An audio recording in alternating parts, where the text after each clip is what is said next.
Thank you, Sudiksha. Good morning and welcome to AEIT 2024. It's my pleasure to extend a warm welcome to our esteemed academic president, Dr. Sudhindra Shamana. Your visionary leadership continues to inspire us all, and we are grateful for your presence here today, sir. I'm also delighted to welcome Distinguished Dean of STEM Programs and Chairperson of School of Engineering and IT, Dr. S.K. Pandey, Deputy Chairperson of School of Engineering and IT, Dr. Rajiv Selvam, Chairpersons of all other schools, our keynote speaker, Dr. Rajkumar Muthusamy, Senior Robotics Scientist at Dubai Future Labs, our technical speakers, Dr. Usman Zafar, CEO of World Business Hub, UAE, and Mr. Yunus Farhan, Product and Marketing Manager at Philips Domestic Appliances, Dubai. Our esteemed judges and session chairs, all faculty, staff, and students. It is a great honor to have such a distinguished gathering of experts, educators, and students here today. Welcome all.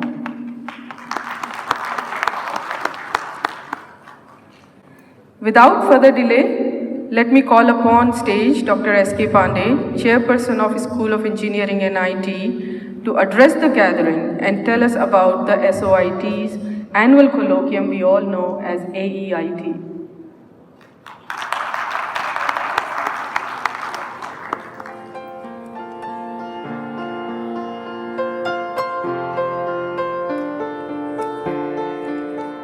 Good morning, everyone. First of all, on behalf of School of Engineering and IT, Mahe Dubai, I welcome all the distinguished guests, our keynote speakers, technical speakers, all the judges, chairperson of all other schools, my team members, and dear students. This is the 9th edition of the AEIT. Just I would like to give an overview of that, what this AEIT is, why we conceptualize and where we are today. So 10 years back around, this was the discussion we have to promote the early research. And that time, this task was that what to do in this area. So after a couple of hours of brainstorming everything, we realized that, okay, let's focus on that. What is Mahe core values? Whether it's Mahe India or Mahe Dubai. And then 2-3 things comes out that it's academic excellence, innovation, and research. Keeping these 3 things in the mind, everybody feel that I think student research colloquium is the most suitable things that we can start. And that's the way we started the student research colloquium.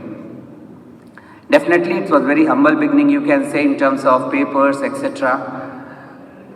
Close to 25-30. And today, not exactly figure they had given me, but I think it is more than 160 papers we have today. So, definitely, if I see that, the growth, the progress, it will really excite everybody. And the main reason behind that, I think, our team members, AIT core committee, and most important thing, our students. So definitely a big round of applause for everyone, those who are behind this event. Few more things that when we started I'll honestly say that when we say purpose was not just to, come up with the paper, publish and all those things. Definitely, that is always a ultimate goal. And if you publish your paper, I think that is the best things. But we decided that the main idea is that to develop the critical thinking among the students to understand the processes, because it's not like that research is required for everyone, because research is nothing. I always say that in a simple word, whosoever is involved in decision making process should know the research, because the way you take a decision in your day-to-day life as a manager, as a software engineer, or in any role, I think you follow the same process that you follow in a research. So that's why that was our main objective, to let students start understanding the gap, the need, how to improve the existing products, observation, because I think most important thing in the research that comes free, that is the observation. If you are a good observer, I think I can say that you will find n number of problem and n number of solutions. So that was the purpose, and honestly I will say that yes, we really successful in this process, because I have seen students are able to develop that skill sets. Okay, and at the end, if it goes to the level of publication, etc., I can say this is a bonus for us. So I will not take much time. I will again thanks to all of you, and only one request to students: please continue this process. Don't stop, because today you have taken one step. You don't know that how this particular steps will change your life. Because I have seen, that is my 15-20 year experience in this place, this university, that people started their graduation project, and today what they are in a very high position, or the career or whatever, I think the reason was there may be the final year graduation project or the internship that they have done. So please use this opportunity and contribute for yourself, for the society, and for your university. So again, my best wishes for all of you, and I'm looking forward a very fruitful and enriching session today. Okay, thank you.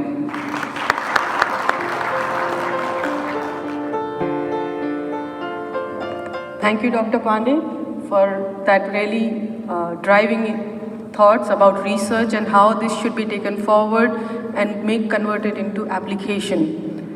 And to continue your thoughts, yes, we have come a lot farther than how we started 9 years ago. This year, we have 262 students participating. We have 17 sessions and 59 poster presentations, making a total of 137 paper and poster presentations in 2024. Now, can I call upon stage Dr. Sudhindra to formally inaugurate the event and share his thoughts.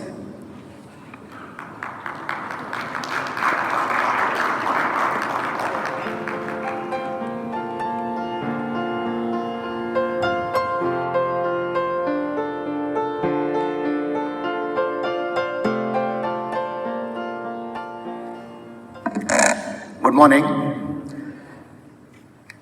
It's an absolute pleasure to be here amongst you. For an academician, there is no bigger pleasure than watching a bunch of students who have decided that, yes, they'll go to the college, they'll have their fun, they'll do their studies, they'll play, they'll do everything that all other students will do, but they will also do research. They will also spend time, they'll also read about others' research. They will also spend time in generating their own ideas, work on those ideas, subject those ideas to a rigorous research process, and then come and have that courage to present it. That is something that is extraordinary, and then it's a real pleasure to be amongst you people, and it's an absolute fantastic thing that you have more than 260 students participating in this, and then that's fabulous. My congratulations to the School of Engineering, all the faculty, the chairperson, deputy chairperson, all the faculties for making this happen. Wonderful. A couple of words. Few days ago, I was a panelist at some Gulf News event, and one of the questions that they asked me was that how does Mahadubai or any academic institution remain relevant when the world is changing so fast, and all those changes are happening in most of it is in technology. And when that is happening, how do you stay relevant? That is a question that was asked of me. And I said the only way to do is to be ahead of the curve.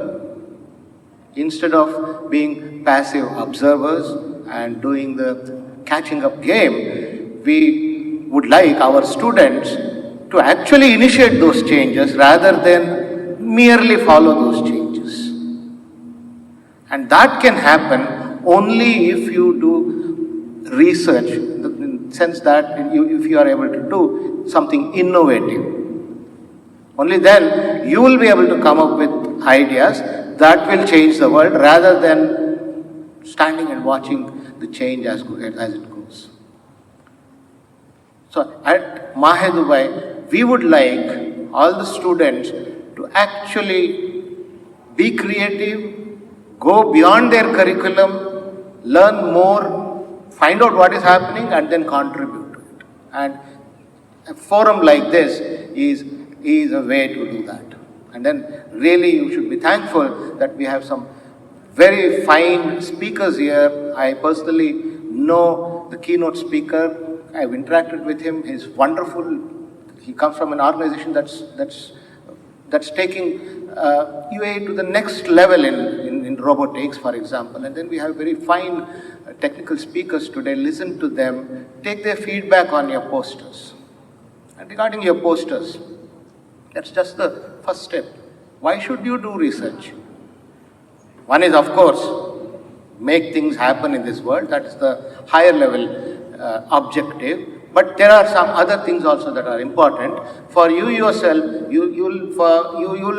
If you look back 25 years from now and then say, okay, what did I do when I was for 4 years in Manipal University? You will remember from probably 3 or 4 things. You will remember maybe some excellent friends that you made. You will remember your project.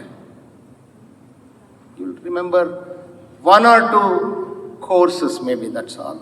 After 25 years, I don't remember many of the courses that I had. But you will definitely remember the poster that you presented. You will never forget that. Okay. So take pride in that. And don't fritter away the amount of work that you already put in. Take it to the next level. Work on that further so that it becomes a paper. It doesn't take, all you need is find a faculty who will help you. There are plenty of them around. And then take it to the next level, make it count. And then hopefully produce a paper which will set your CV apart when you, for example, apply for a master's in Ivy League or some very fine institution. Your application, your statement of purpose, if accompanied by a published paper, your application will be immediately put on the top of the bunch. That is a value that can be actually derived from the poster that you are presenting today. So my request to you is, make it count, take it to the next level, and then you will remember that for a very, very, very long time, because that will be your achievement. Okay. So with these words, I would like to wish all of you a wonderful time here in this colloquium, and thanks to all the speakers for being here, and my congratulations once again to the School of Engineering team for putting up this wonderful show.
Thank you, Dr. Sudhindra, for that formal inauguration and for your kind words. We take your wisdom forward of start initiating and innovating, going beyond the curriculum, taking their research further and applying that research in real world. Thank you. Now, I would like to introduce our keynote speaker, Dr. Raj Kumar Muthuswamy. Dr. Muthuswamy is a hands-on roboticist with a rich blend of academic and industry experience. His expertise lies in developing comprehensive solutions for autonomous robots. Dr. Raj Kumar has more than 12 years of demonstrated proficiency in robotics and is recipient of prestigious Finnish Engineering Award for remarkable contribution to all-weather autonomous driving solutions. He's also authored more than 30 scientific articles and 2 US patents and currently working as a senior robotics scientist at Dubai Future Labs.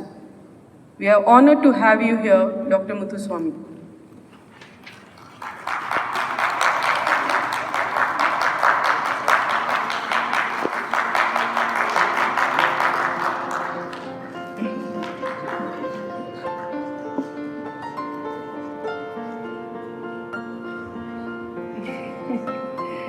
Thank you, Dr. Muthuswamy. Now we'll open for you.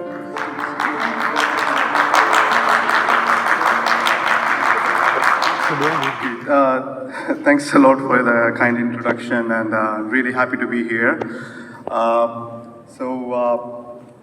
It was a really nice talk by the academic president, and giving more inspirations and giving more kind of emphasizing on the research part, and also being relevant, how to be relevant in the current scenarios. I think this is all very important, and to give an understanding, like those last videos are kind of the work that we are currently we are doing this technological development. So these are some showcasing of those works. So we really look forward for people to work on these areas, not like robotics and AI. Choose one particular domain or particular area and try to work on those things. There's a lot of things in the future, exciting things, and especially being relevant is very important. And what is the trend right now, and how people are moving, and so many things are happening with robotics, and especially in the Dubai city. There's so many opportunities, and there's a huge number of researchers needed for the next next few years. We want more people to join, come to Dubai, more work on these problems and solve. These are all related to the society problems, like which is logistics, warehouse, and service, and so many things. So when I met the academic president last time, he was very enthusiastic about these current trends and what in robotics. And is full-fledgedly kind of moving towards that, and I think there's a kind of very good leadership you have, that you really pushing to those things, and it's kind of it's very much relevant in a way that upskilling ourselves and looking into more recent trends. So thanks again for listening, and yeah. Thank you. Thank you, Mr. Muthuswamy, for that interesting presentation. Definitely, we can tell with 5% workforce converting into robotics and 25% of everything digital getting inspired by robotics in future in Dubai, everybody has here a chance to collaborate and work on projects that include robotics, AI, deep learning, machine learning, and so much more. Now, there is a time that comes in everybody's life where we make a mistake. And if it comes earlier, it's better. Can we give that little girl who made a mistake before a chance to fix her mistake and present a bouquet to Mr. Muthuswamy?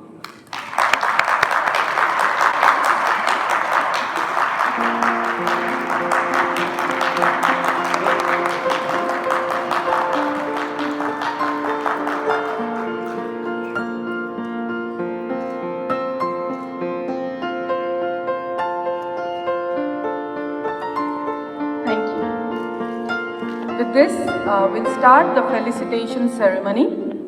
To start with, can we have Dr. Rajkumar Muthuswamy on this stage and Dr. Sudhindra to felicitate.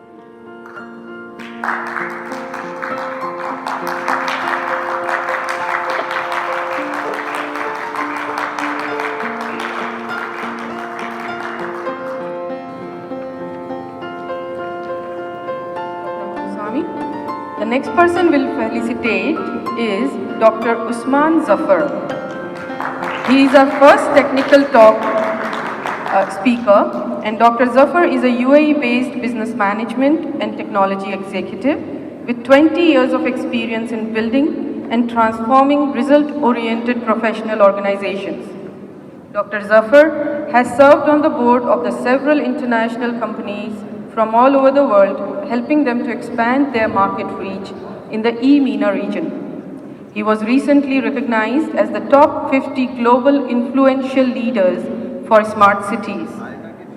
Your insights into business management and technology transformation will undoubtedly provide valuable perspective to all attendees. Thank you, Dr. Zafar. Can we have Dr. S.K. Pandey to come on stage to felicitate him?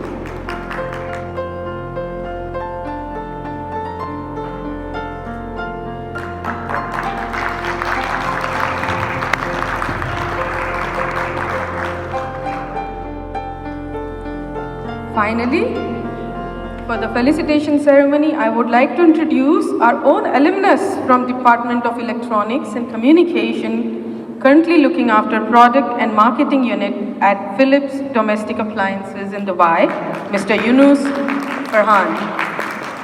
Mr. Farhan, with more than 10 years of experience, is a highly ambitious product marketing professional with a background in sales, marketing, and training. We eagerly anticipate your presentation, Mr. Yunus. Can I have on stage Dr. Rajiv Selvam, Deputy Chairperson of AEIT, to felicitate him.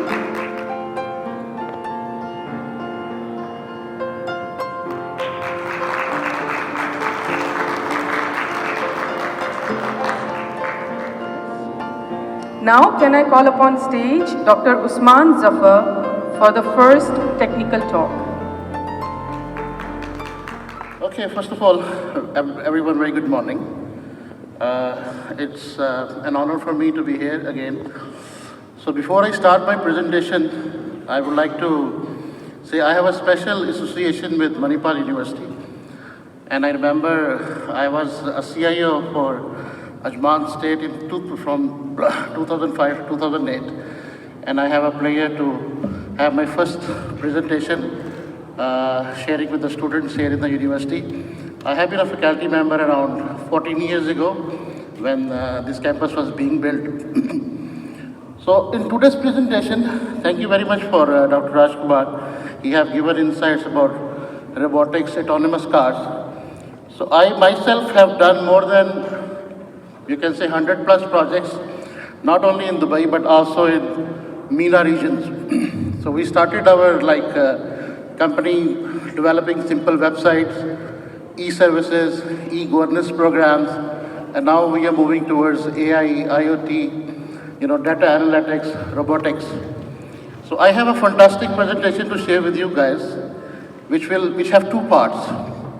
One part is where we are right now in terms of technology, how much hard work we have to do, either as an enterprise or a public sector, to provide value-added services to the customers. And the second part is very interesting. What sort of jobs will be there in the next 10 years' time? So with the adoption of this AI, artificial intelligence, blockchain, where we are. I am currently from last many years at the board of Ajman University, advisory board of Ajman University, and also the Higher College of Technologies. And one of the things we try to do is to focus on industry engagement program. Because while you are working here as a student, and then the moment you graduate, you don't know what's happening in the industry.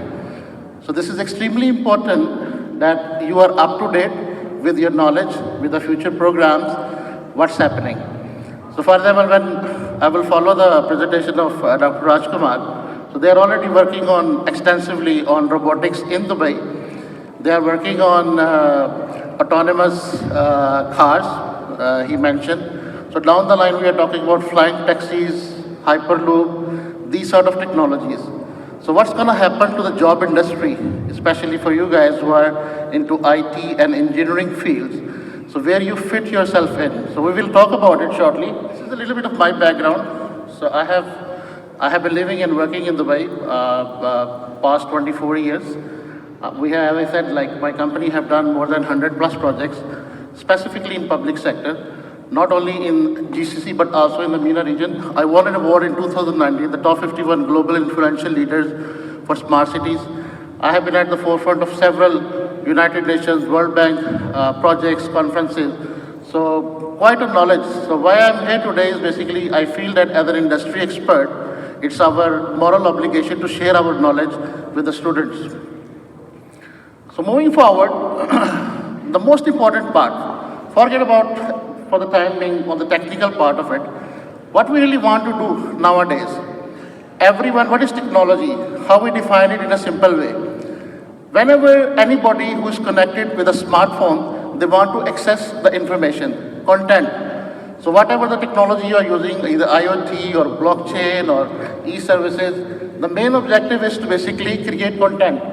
And how do you create content? You create content for these type of generations. So we are talking about, like starting from, traditional, then baby boomers, Generation X, millennials. So if you see, everyone have its own way of receiving the information. So the way we communicate personally, business-wise, have been changing dramatically. So down the line, 10 years ago, there was no WhatsApp. It started with like BlackBerry Messenger, but now we are talking about the communication. And when you are communicating with the new generation, they are all connected to the smartphone. So how you empower them to have the decision-making power? This is where all these technologies, all these emerging technologies, I should say, which I will talk about shortly, will be helping you to basically get your job done. So any government, any enterprise worldwide who are customer-centric, they focus on emerging technologies, and there have been a dramatic change. And in the next 10 years' time, the world is going to be totally different. So we, as a researchers, as an IT student or engineering student or academic faculty, we should be focusing on all these elements and how we're going to facilitate the end users. Similarly, when you talk about Dubai, as a cosmopolitan city, we have more than 200 nationalities, over 10 plus main languages. I have been a part of several eGov projects, smart government projects in UAE also, you name any department, starting from Dubai Police, Dubai Courts, Health Authority. And there have been a tremendous work done. There have been a lot of investment done in different areas. There have been a lot of success stories, there are a lot of failure stories as well. But the overall idea is how we can get best out of everything. So I remember when we used to go to the conferences 10 years ago, like Dubai or UAE or Bahrain or GCC ranking was 92 number in the world or 96, but now they are heading in the top 20 or 30 countries around the world. So for example, Dubai is the only country in Arab world who have started their blockchain strategy and implemented several use cases, and they are moving slowly and gradually towards paperless economy. Something very important which Dubai started under the supervision of His Highness, that how to have an effective engagement strategy with the Citizens Happiness Program. And why that started? Because of all these reasons. How transparent your services are, who is able to apply it. I remember I brought the first report when IBM Watson technology started, and the idea was to replace customer service using IBM Watson at the airports. So now you see, for example, in Diva, in most of the department, most of those customer services counters are gone. So when you call them, when you go to Dubai Electricity and Water Authority, or many other government departments, you are talking to basically Watson technology, or you're talking to robot. And the moment, or AI-based basically system, which is getting the information from you, and after getting this information, they are processing it. And day by day, they're getting more and more intelligent. So when you talk about emerging technologies, it helps you nowadays that how you can have basically listen to the customer. So the world at the moment, either you talk about public sector or private sector, they're focusing on profiling. Let's say you stayed in Atlantis last year. The next year you go again with your credentials. So they're gonna tell you about your favorite movies, about your favorite food, and all this. From this, where this data is coming. Same is the thing on the mobile phones which you're using on a daily basis. So AI is basically helping you behind the scene to get basically what you want. And this is what is happening around the world. So those companies, those corporations, the worldwide are becoming more popular, who are basically profiling their customers. So when you talk about like personalization, so the AIT, IoT, VR, AR, like mobile-based applications, mobile-based decision making, it is helping you to basically go to the next level.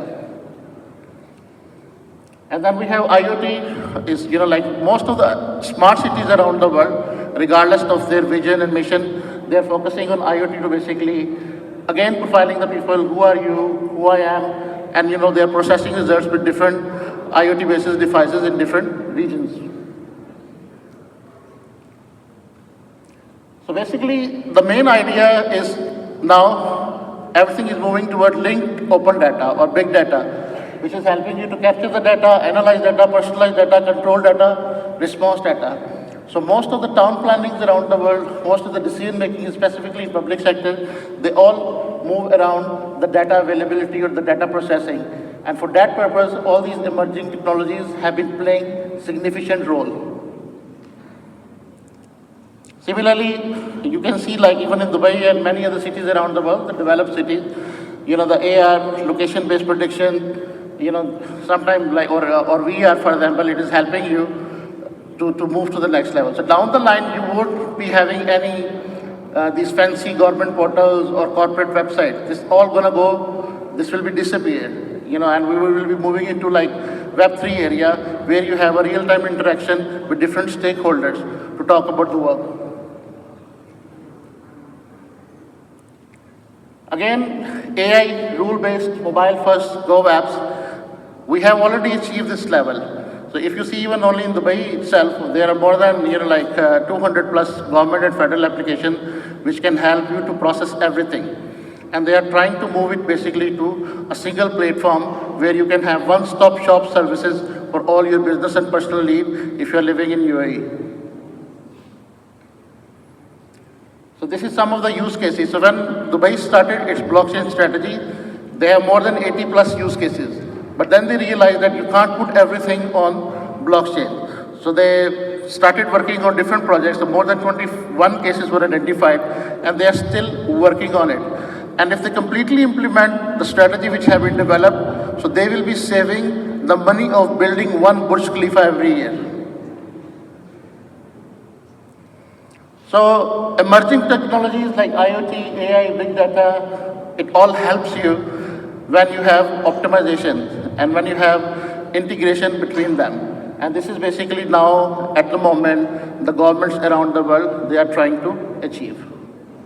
Similarly, identity management, I said profiling. You're sitting here, are you in a good mood or bad mood? You are the customer. How effectively you are offering your services. Yeah? So all this is based on the IoT-based devices or capturing the data from different devices. So for example, nowadays, I will talk about, you would talk about the fourth industrial revolution, where the robots are coming and, replacing a lot of areas, autonomous cars. So Dubai have announced already more than 6,000 autonomous cars in the next 5 to 10 years' time, which means all these taxi drivers, those who are driving those cars, they have to find something else. Similarly, customer services, there are malls coming up, without any human interaction.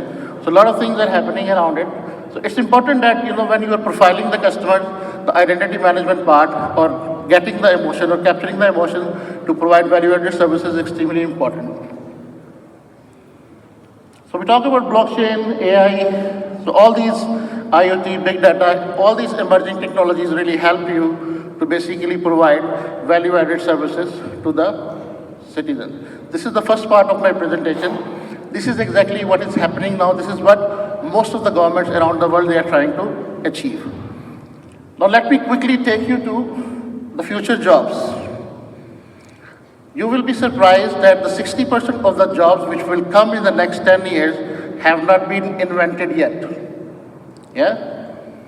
So now, for example, as I said, so in the past, like we have people, like they work in a very linear way. When we look at our parents, going to the office 9 o'clock, coming back 5 o'clock. But with the adoption of AI, information age, everything is changing. The timing, the location, remote working, especially we did a lot of research that after COVID-19, a lot of working patterns around the world have been changed. Medium to large scale companies around the world, they really force their people unless you don't have anything to come to the office, don't come.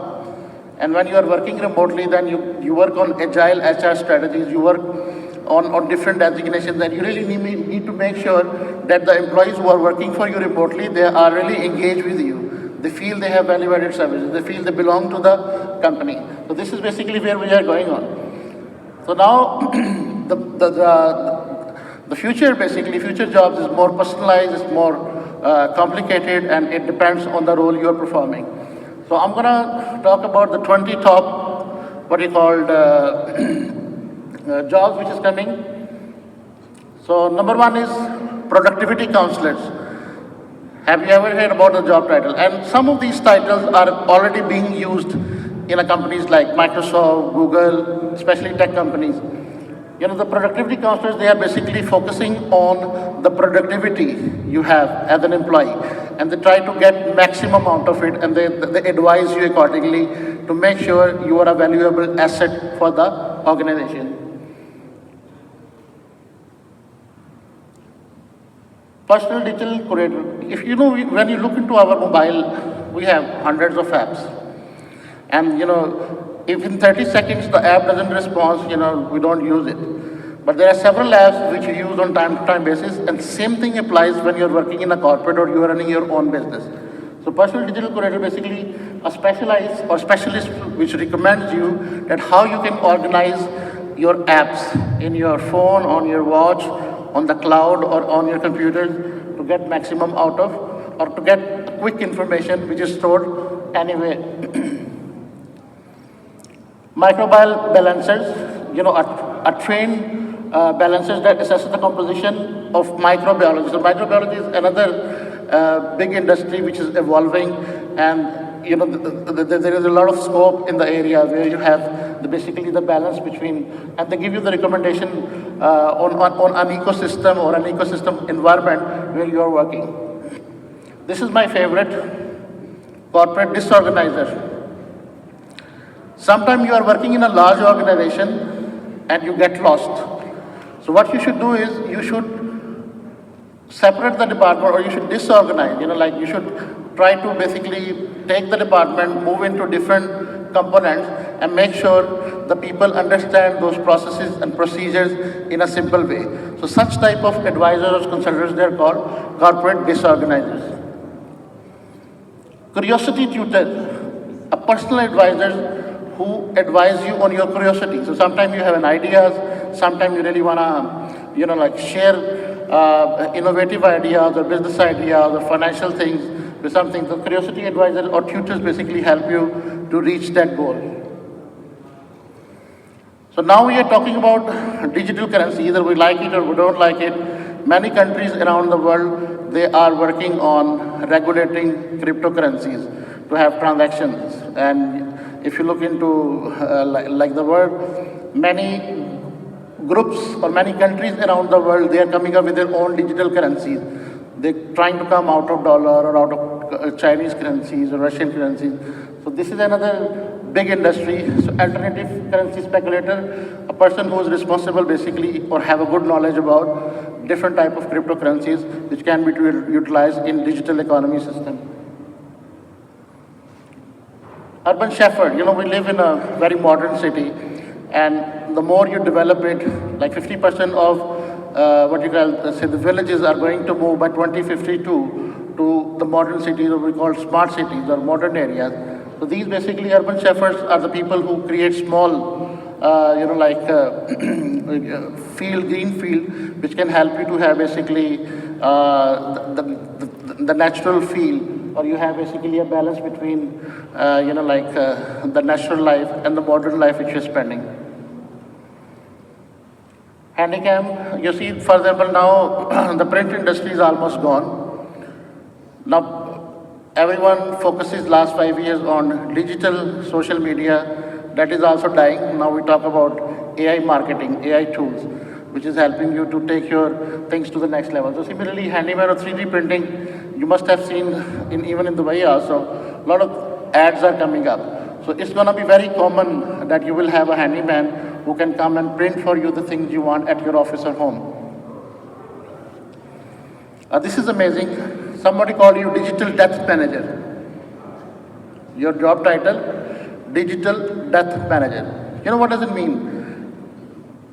In any corporate, public sector, big organization, content is everything.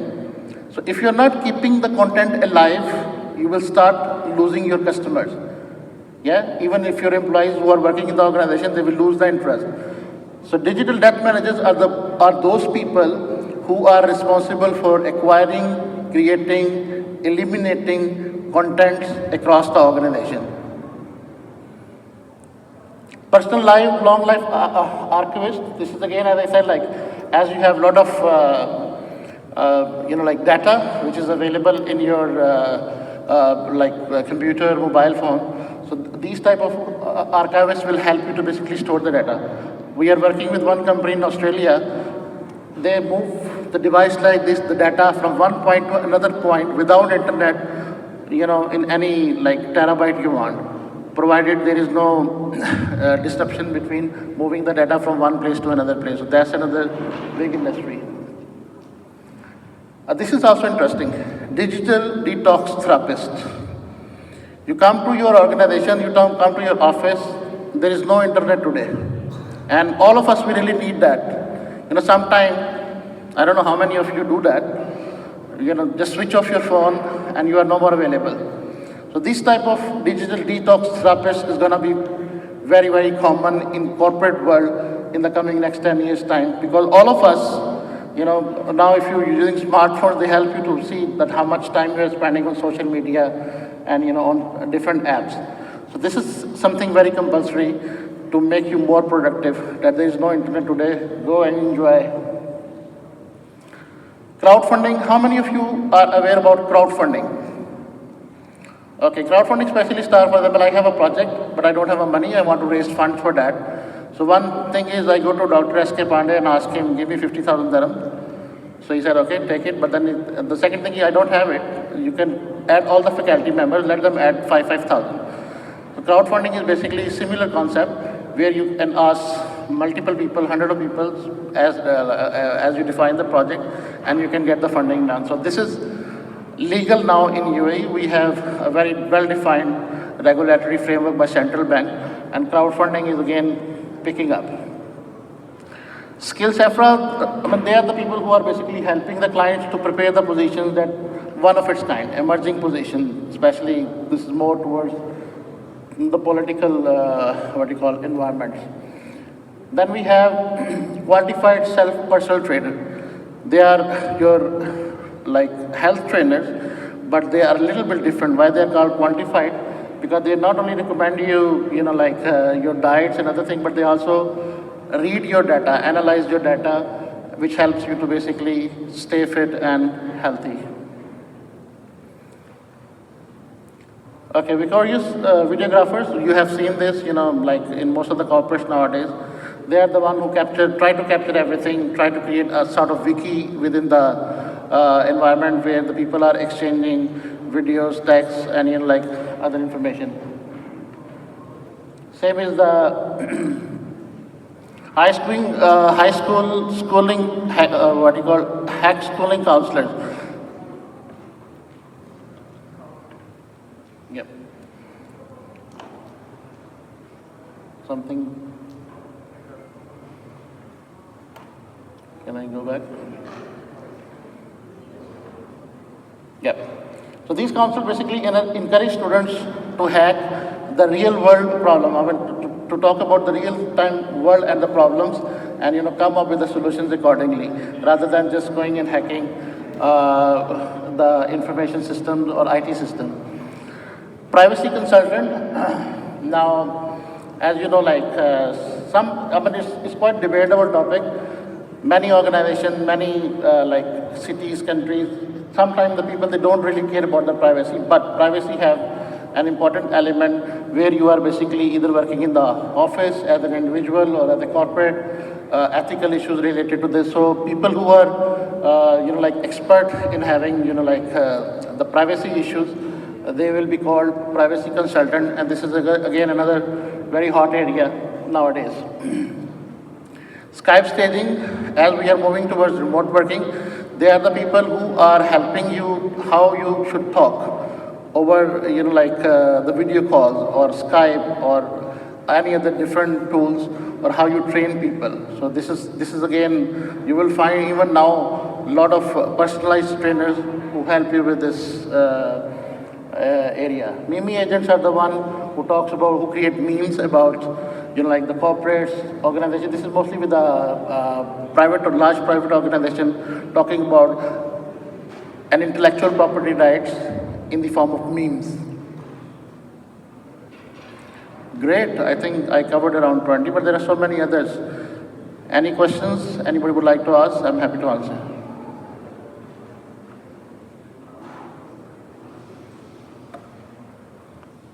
No question? Thank you very much.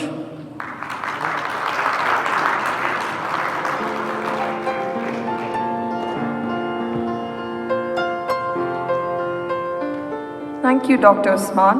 Now I'd like to invite Mr. Yusuf Farhan to the stage to deliver his technical speech.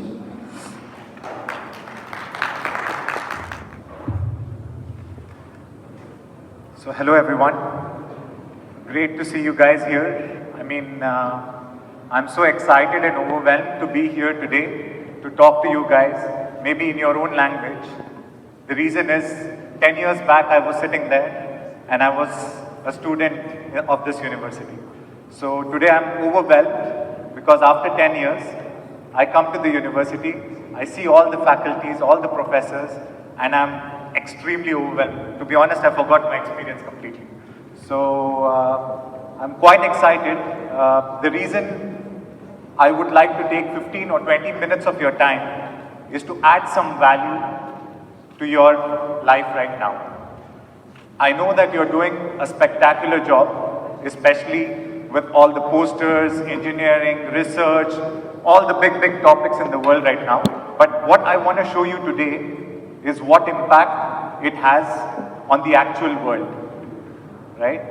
So a quick round of introduction. Name Yunus Farhan. I was a graduate from 2014. Batch, did my electronics and communication engineering. Very similar to you guys, was very excited, had a lot of fun in university. I think all my friends, we were very mischievous. Some of the faculties, I can't even look them in the eye because I was punished by them. So I'm super glad to see them today and feel extremely proud that these are the faculties which made me reach where I am today. So Manipal University, a big portion of my life, did my engineering here, electronics and communication, moved ahead with the master's in international business. This is more or less the educational background I carry. Then I worked in a company called La Super General, which makes air conditioners. This was the initial part of my career, where I worked for roughly 2.5, 3 years as a product executive. So maybe something for you to also understand is that once you're out of this university, in the real world, you will start seeing companies, corporates come and become a big part of your life. It could be corporates or it could be you making corporates yourself. Then, I think the next biggest jump which I had within my career was Bosch and Siemens. Most of you are aware of the logos on the screen. I'm not sure if you can see the logos, but Bosch and Siemens is German brands, MNCs. Their way of working is quite structured. They are very strict when it comes to timings. I must say it was a great experience in Bosch and Siemens. And off lately, I have moved on to Philips as a product manager. So within my career, I think 10 years of my life has been focused around products, right? So I was product manager for 10 years, and within the products, I could see a lot of evolution, technological advances come across. What do I mean by this? So when it comes to product management, there is past and there is present. Within past and present, there are three different layers which come into product management. The first layer is communication or collaboration. Very similar to what you do with your projects today. You have a small team, you communicate with each other, you collaborate with each other. And how do you do this? Previously, it used to be with Teams, emails, Skype, etc., etc., etc. Even 10 years before that, used to be calls, right? You used to make calls to each other. Even earlier, you used to take a train, go meet the person, discuss, and then come back. When you look at the present, this has evolved. So how it has evolved, today you have something called as Slack. So Slack, do not go by the word Slack. Slack doesn't mean slacking, but it's much more agile and it's much more flexible when it comes to communication. So what happens within Slack is that you communicate with your teams, but also set deadlines. You set project timelines, you delegate tasks. So technology has evolved so much that from Teams, Microsoft Teams to project management has become the topic of today. I don't know how many of you recall this logo, IFTT. Does anyone know IFTT? Can you raise your hands, please? No one? So IFTT is also if this, then that. So what does if this and that mean? Is that you program multiple applications, connect it with each other and tell that, okay, if I call this person, meeting minutes need to be set. Once the meeting minutes are set, the email needs to be sent out. So as you see, automation has become a very, very big part of our lives today. The next very important thing is market research or data acquisition in corporate world. So when you say market research in product management, what does this mean? That as a consumer, what do the consumers want of today? So previously it used to be that physical interviews were held. You used to sit one-on-one with people and try to understand, oh, what are you doing now? Okay, do you prefer an air conditioner? How cold should it be? Do you prefer it being connected to your mobile phone or not? So these were the questions which were typically answered before in a research. How does this happen now? I see maybe like 100% of you might have Instagram accounts, right? So how many of you are very curious to post a story and ask that, should I buy Nike or should I buy Adidas? So what are you doing with this particular approach is that you're gathering intel and information from your audience, right? To understand that what people want you to see fit in. The last part is data analysis.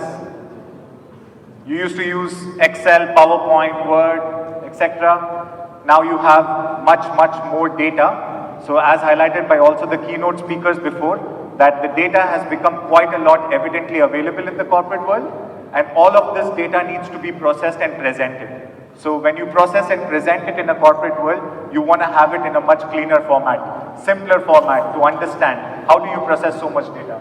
So you use tools like Copilot, Power BI, SAP Analytics. So all of these are all integrated with AI. So today AI is a very, very big term, right? So my specific timing which I am taking today is to talk to you about technology and its impact. Why do I want to talk about this particular subject? Because I know today it's all about research. I know you have poster presentations. So how I would like to link it back is that AI is the art and you are the artist. So it's very, very important for you to know that you are the creators and assets for tomorrow and the new technologies to come. So what impact does technology have over us as people? So I want to show a picture and maybe ask a question if this is true or not. So does anyone relate to this picture? Previously, the TVs used to be fat, people used to be thin. You see extremely the opposite right now. What has happened with this is that tech has evolved, right? I'm not showing this to you in a negative context, but it's a context where we are standing in terms of reality. Maybe another very important part of technology is evolution. So, how have we evolved with the technology around us? So as you see from hunting, we are directly on our laptops right now, in corporates, sending emails. So this is the evolution of how human race has adapted with technology and how important technology is part of our ecosystem. Something very, very interesting came across. And what I would like to highlight is, do you see the graph here?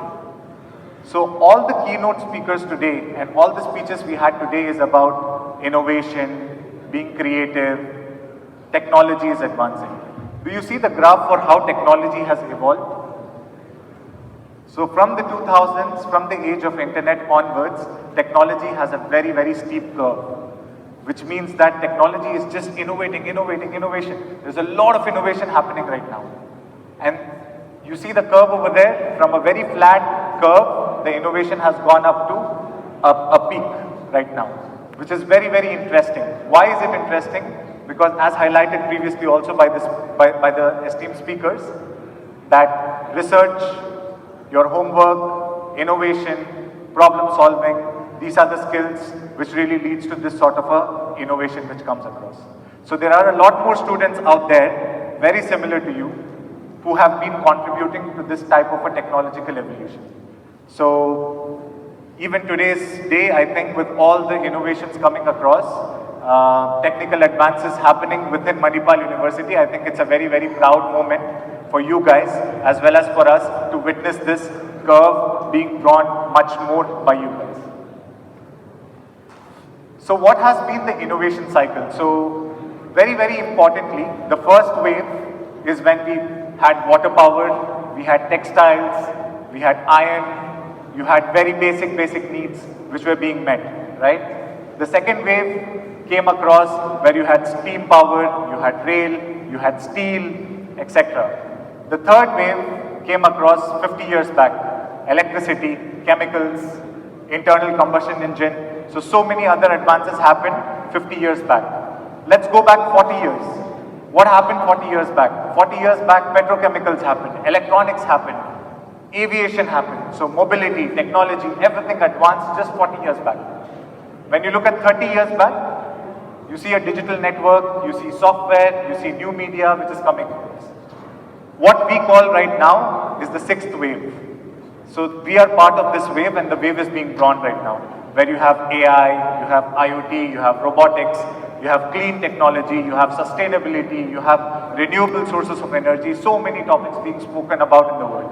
So this is the sixth wave where we stand right now, and it's very important for us to adapt, understand where technology is and how it can contribute to this.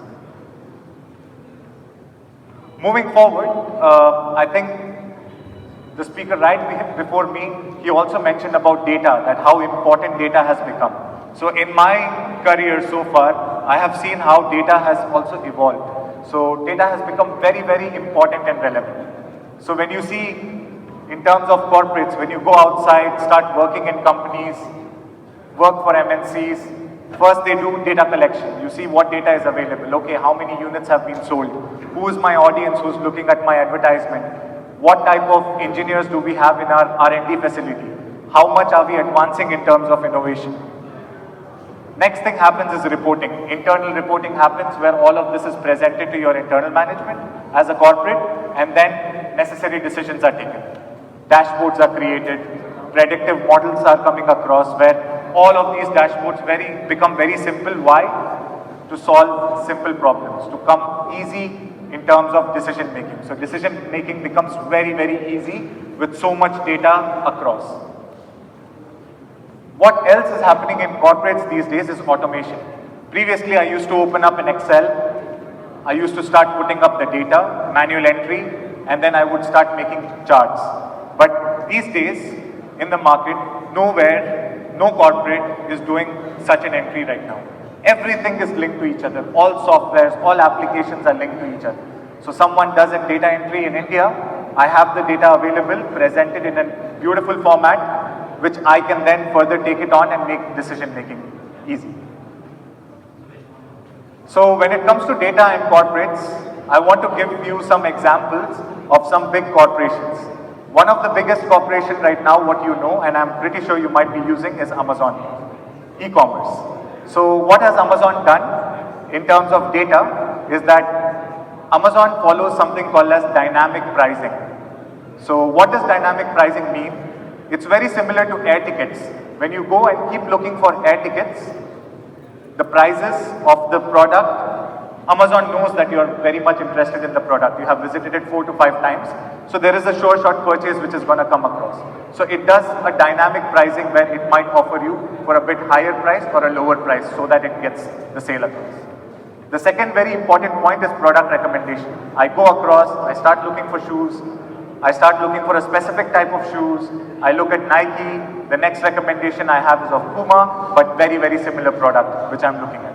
So what is happening with all of this data is that with this big data, it is being processed and Amazon is able to give you a very tailor-made approach to your product need. Next big organization is Netflix.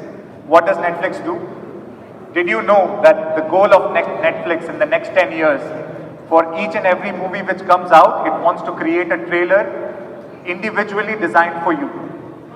So they do not want you to see a very generic trailer. They want you to see a very, very specific kind of a trailer which makes it very interesting for you. With this, there has been 93% retention rate which comes out from Netflix. Very interesting when I was coming across Marriott hotels. So Marriott Hotel in US even prices its room based on a musician who's performing right across the street. So depending on the musician, whoever the musician is, if it's a big star, the pricing of the room goes up. If it's a small star, for example, the pricing of the room goes down. Because of this, they have increased their revenue by 5%. So you see how data is being used in the real world and how it has been captured by all the corporates and being used not only to its advantage but also to offer much more value to the consumers. So in terms of corporates and technology, so first I spoke about data, now I want to talk a bit about technology. So when you look at technology, Lego is one of the biggest brands which adapted technology in the strongest way possible. And what did Lego do?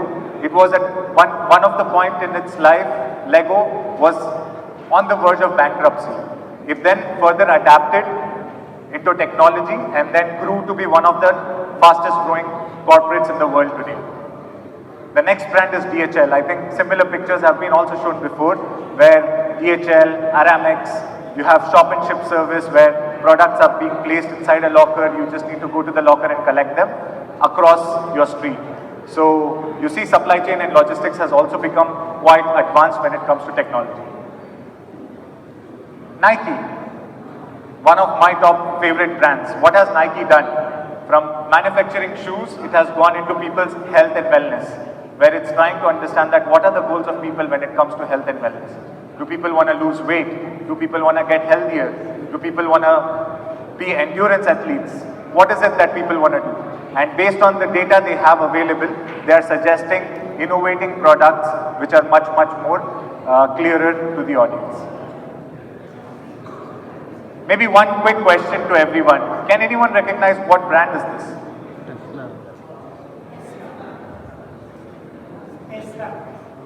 Perfect. So what is Tesla doing in terms of mobility? So Tesla has completely disrupted the mobility industry, right? It has come across with very strong technology, very nice offerings, and people are going really crazy all about Tesla because it has so much of an advancement when it comes to technology. What they did recently is that everyone is aware of AI, right? What they did with ChatGPT is they put it inside a robot and then they kept a table in front of the robot and asked various questions to the robot. So you see ChatGPT is inside the robot and people are asking questions. The guy standing in front is asking, what do you see in front? The robot replies, I see dish rack, I see dishes, I see plates, I see utensils. And then he throws up more things in front of the robot. And what does the robot do? It tries to respond that this is garbage, trash, etc. And it rearranges it back inside the basket which was thrown. All with voice commands. This was never a topic where people did voice commands and everything was being activated, right? So interesting. Look, you're just talking to the robot. It's very similar to the movie Iron Man. Hey Jarvis, can you pick me an apple? And then Jarvis picks the apple up. So with that being said, the future in technology is quite strong. And I think we all can be great contributors to this particular tech which is coming across. So what happens today, very interestingly, I found also that the 20 jobs which do not exist today and all the slides which I saw were very, very relevant to where the thought process of the world is. And you see here, there is a lot of room still for development. So as you can see, AI is a very great place to be in terms of jobs. 3D printed drugs is one of them. Health analytics, wellness gamification, bioprinted sensors. There is a lot more industries where a lot of innovation is happening right now, and it's going to create much more jobs. So it's very, very important to be clear and have an understanding that which part of research you want to choose, how is it doing today, where will it be next 10 years. Because next 10 years you will come across seeing your own research saying that, hey, I thought about that 10 years back and today see it's a big trend, what is going on in the market. So, yeah, I mean, that's about it. I want to know if you have any questions which I can support answering. Please tell me. Let me know if there are any questions.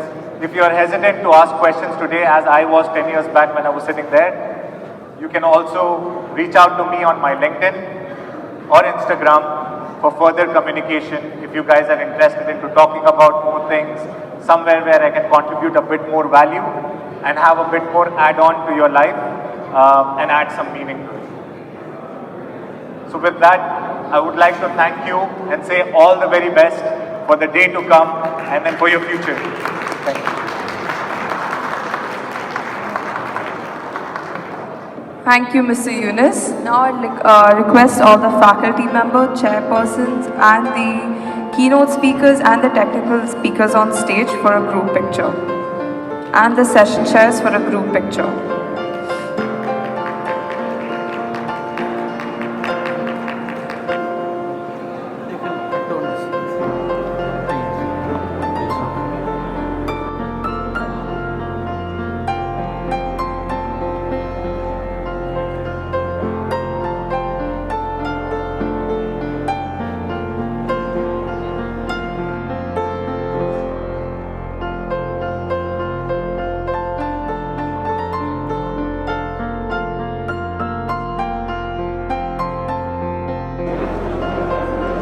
Good morning, everyone.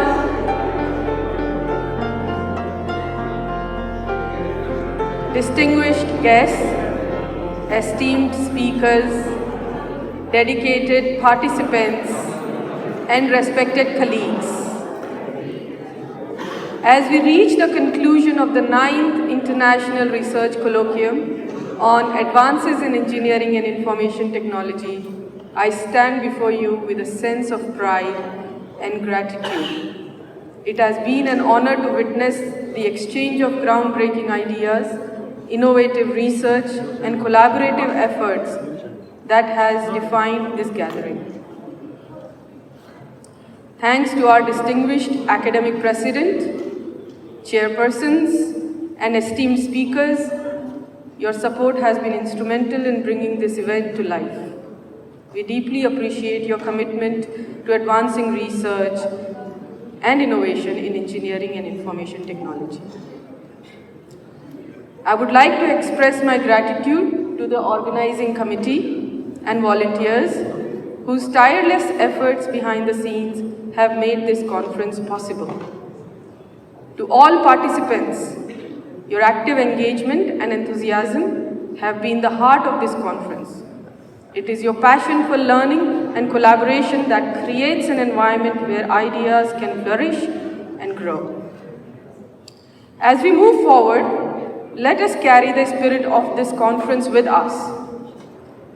The true essence of this event lies not in the outcome of victory or defeat, but in the spirit of participation.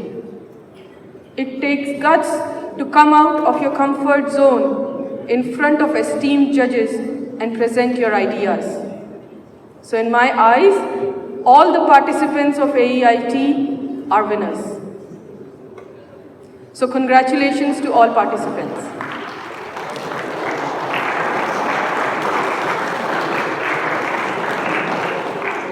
I know we all are eagerly waiting for announcements for the Best Paper Awards. In AEIT 2024, we saw 17 sessions with more than 150 papers and posters presentations by 270 students. Each of these presentations were carefully assessed by the distinguished session chairs and judges to select the Best Paper and Poster Award. You will certainly agree with me, it was not an easy task, and you made the selection very difficult. So without any further ado, let me invite Professor Deepa to come on stage to announce the winners for AEIT 2024. Thank you, Professor Prachi. Good morning. Welcome back. Once again, I would like to acknowledge all the participants for their hard work and excellent contributions. Each presentation added immense value to our conference. Thank you. Now, without further delay, let's move on to the awards. For giving away the first category of awards, I would like to request our chairperson, Dr. S.K. Pandey, to join us on stage. So moving on, the first set of award, Best Paper Award in MTech Construction Engineering and Management.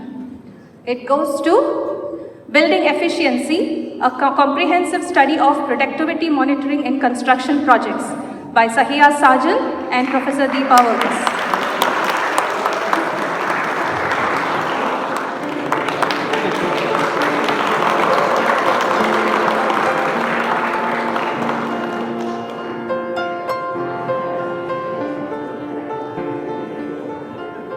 Moving on, the next category, Best Paper Award in MTech Engineering Management, goes to Platform Requirements for Part-Time Employment, Manikandan Chandran and Dr. Ravishankar Dute. Please join us on stage.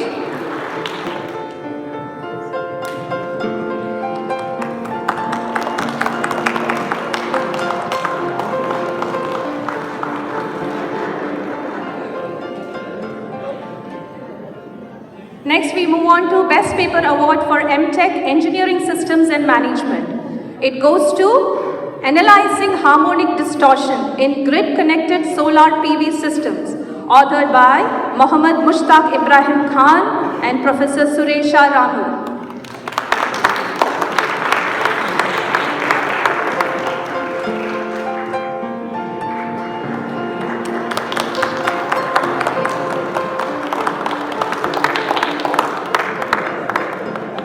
Moving on to the next, Best Paper Award in MSc Information Science. Impact Assessment, Data Mining and Visualization Strategies and Enhancing Operational Efficiency at a Major Enterprise by Abdullahi Abubakar and Dr. Zahiruddin Ahmed. Please join us on stage.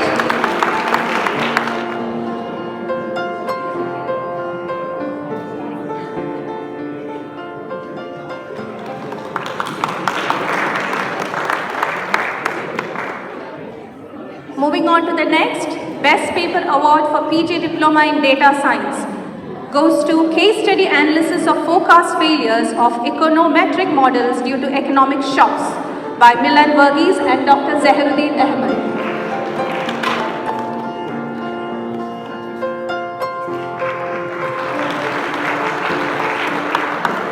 Thank you, Dr. Pandey, for joining us on stage. Now, for giving away the next set of awards, I would like to request Dr. Rajiv Selvam, our Deputy Chairperson, to join us on stage. So the the next category goes to for the best poster awards for BTech Chemical Engineering. It goes to Process Optimization of Crude Distillation Unit by Wendell Paul and Professor Manoj Sharma.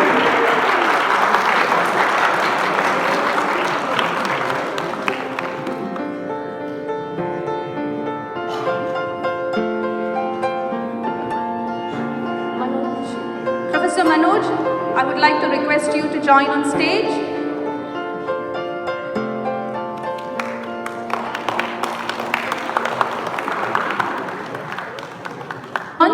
Next, the Best Poster Award for BTech Civil Engineering from Session 1. It goes to Towards Sustainable Construction, an Integrated Framework for Waste Management by Biji Sara Binu and Professor Prachi Gupta.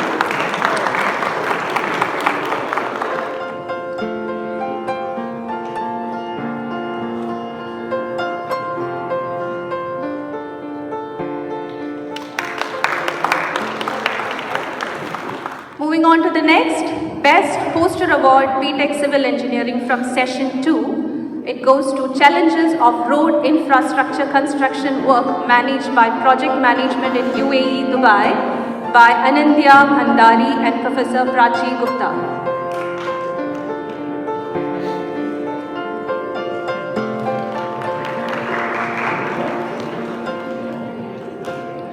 Next, Best Paper Award BTech CSE Pre-Final Year goes to Mitigating the Misuse of Voice Cloning Using Machine Learning by Chaitra Prakash, Snehal Senthil and Vaishak Ravindranath.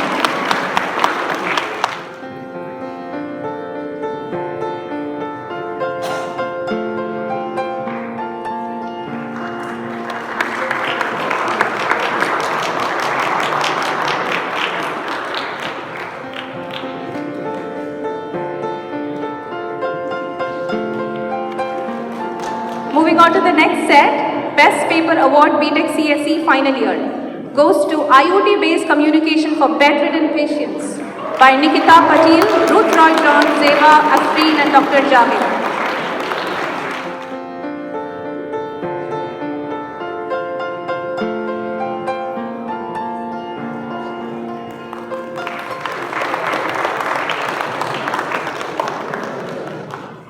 Moving on, next Best Paper Award BTech CSE Final Year Session 2 goes to IoT-based Forecast Fire Detection System using Deep Learning Technique by Tia, Claire, Anil, Jessica, Shalin, Satters and Dr. Javed Nazir. Sorry, Dr. Pamba. Also, I request you to join on stage.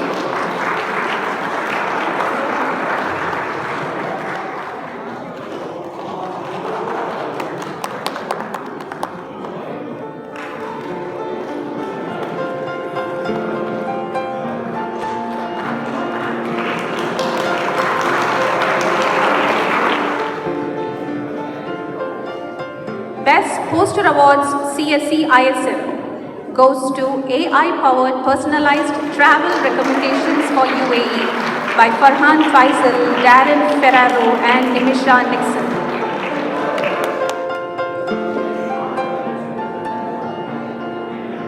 I would like to request Professor Vidya Ashok also to join the students.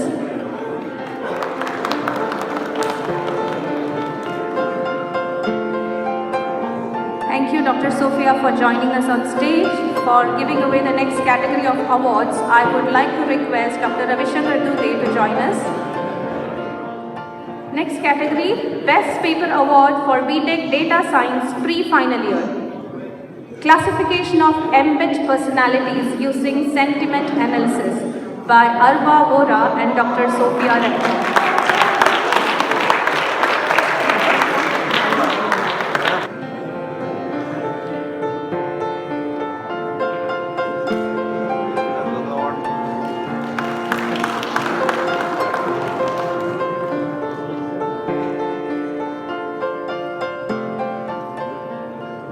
Best Paper Award for BTech Electrical and Electronics Engineering goes to Research on the Internet of Things, Energy Harvesting Techniques and Low Power Integration by Mivin Mukul Sharma and Dr. Ravi Shankar Dubey.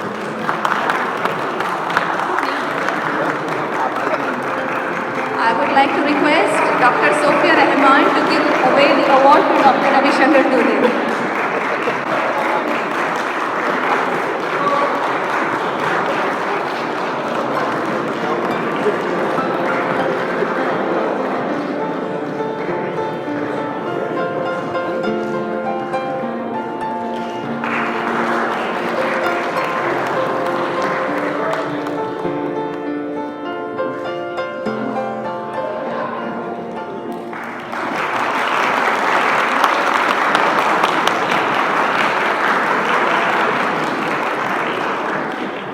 Next, Best Poster Award for BTech Electrical and Electronics Engineering goes to Revolutionizing Tunnel Illumination Retrofit Solutions for Safety and Efficiency by Muhammad Farooq Dayal and Dr. Abdullah Ketu.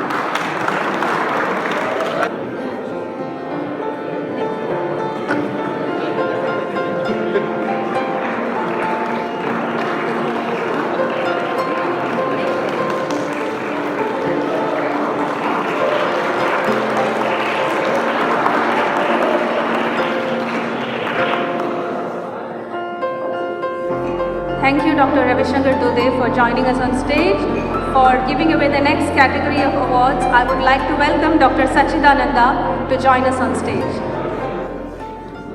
Best Poster Award for BTech Mechatronics Engineering goes to Navigational Instrument for Marine Operations, the Underwater ROV. Saida Afaf, Jerin Jose, Mohammad Nemad, Dr. Ganeshan Subramaniam and Dr. Ravi Shankar Dubey.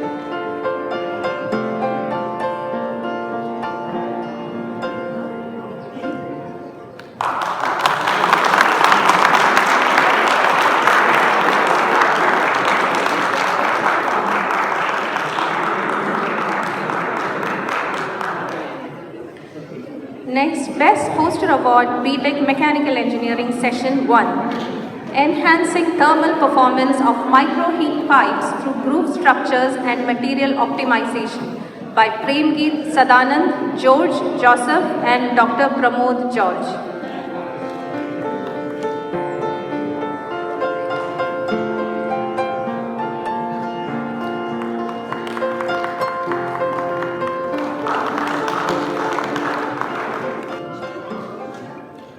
Thank you, Dr. Sachidananda, for joining us on stage. For giving away the next category, I would like to request Professor Suresha R to join us on stage. Best Poster Award, BTech Mechanical Engineering Session 2. There is a tie. The first award goes to Enhancing Energy Efficiency of Residential Chiller Units, Integration of BTU Meters and Energy Management Systems by Suryanath Suresh Kumar, Sarvesh Chautapalli, Dr. Sachidananda and Dr. Pramod George.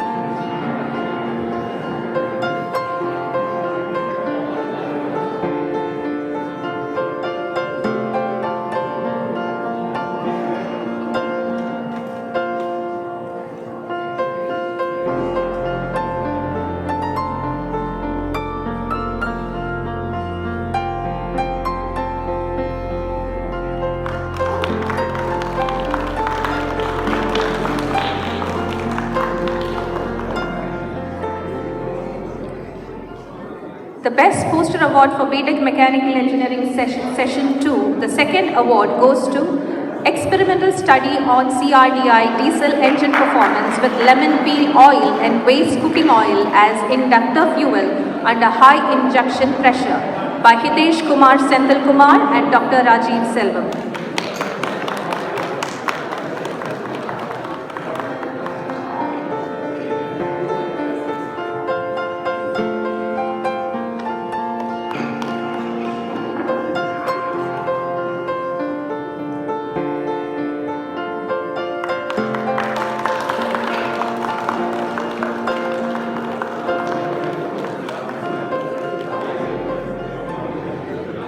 Moving on, the Best Project Award, BTech Mechanical Engineering by the pre-final year students, goes to Design and Fabrication of Water Purifier Humidifier Unit by Aryan Vijayaraghavan, Inos Calvin, Konian Ahmed, Abdullah Najib Abdullah Abdo, Mahesh Tikkat, Kayana Paulina, and Dr. Sambat.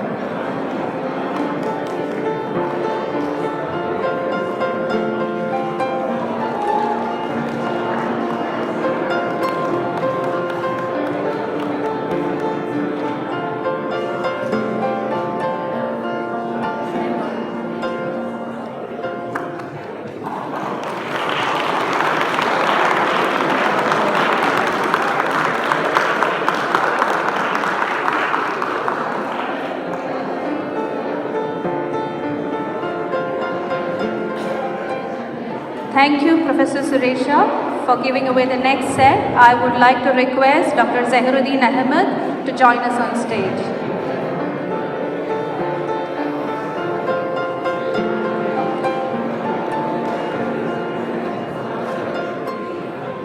Best Paper Award, BSc ISM Pre-Final Year, goes to Enhancing Medical Imaging Using AI and AR Technologies by Hiba Fatmi, Ifra Zareen and Sarah Dani and Dr. Zahiruddin Ahmed. For giving away this award, I would like to request Dr. Javed Nasir to join us on stage as Dr. Zahiruddin sir's name is also there.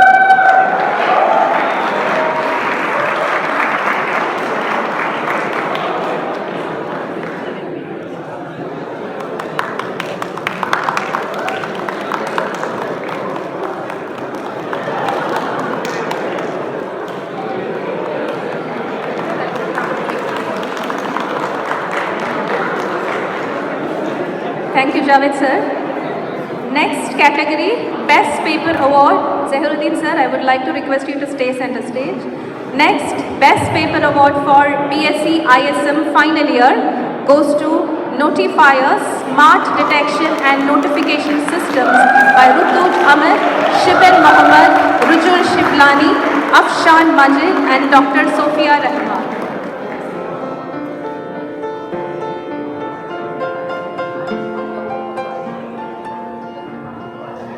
I would like to request Dr. Pamba also to join them on stage.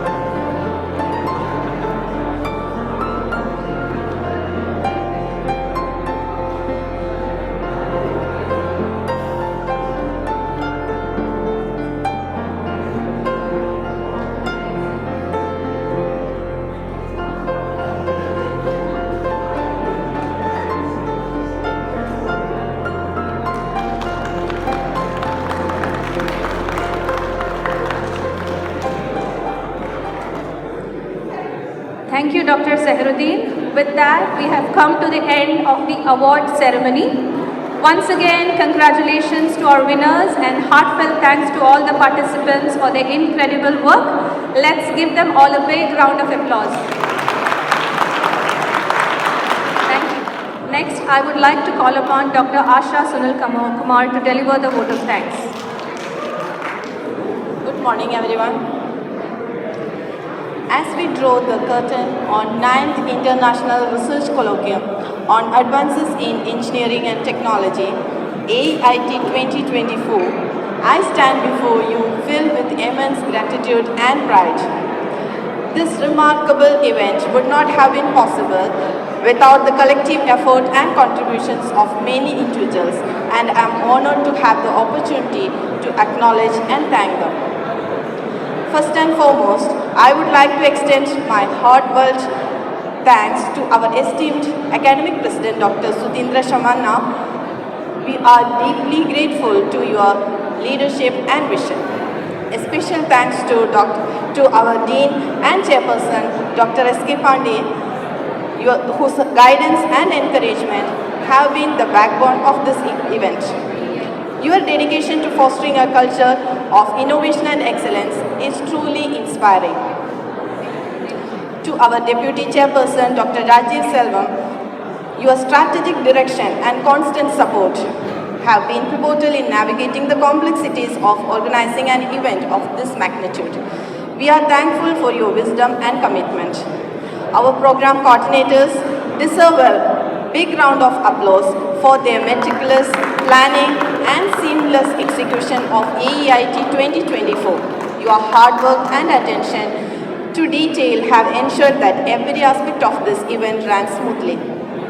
I would also like to express my sincere appreciation to my colleagues, faculty members. Your collaboration and tireless efforts have made this event a resounding success. Your dedication to our students and your enthusiasm for this event have been truly commendable. To our incredible students in AEIT 2024, the Student Research Colloquium, today we saw around 17 parallel sessions running, more than 100 paper presentation and 59 poster presentation, ensuring 262 student participation. You will certainly agree with me that all the posters and the papers were excellent. Congratulations to all the winners. Certainly, it takes guts to come out of your comfort zone and present an idea in front of an esteemed panel of judges. Yes, all are winners. All the participants are the winners. And the student volunteers, your energy and passion have been driving force behind AEIT 2024. Your timely response have brought this event to life, making it a memorable experience for all involved. Thank you for your invaluable contributions. The facilities team deserves a special recognition for their timely responses and exceptional support. Your dedication to ensuring everything was in place and functioning perfectly did not go unnoticed. Your efforts had been crucial in making this event a success. In closing, I want to thank each and every one of you for your unwavering support and contribution to AEIT 2024. It's through our combined efforts that we have been able to create a platform of innovation and learning. Let's carry forward the spirit of collaboration and continue to strive for excellence in all our future endeavors. I look forward to welcoming you again next year for AEIT 2025. Thank you.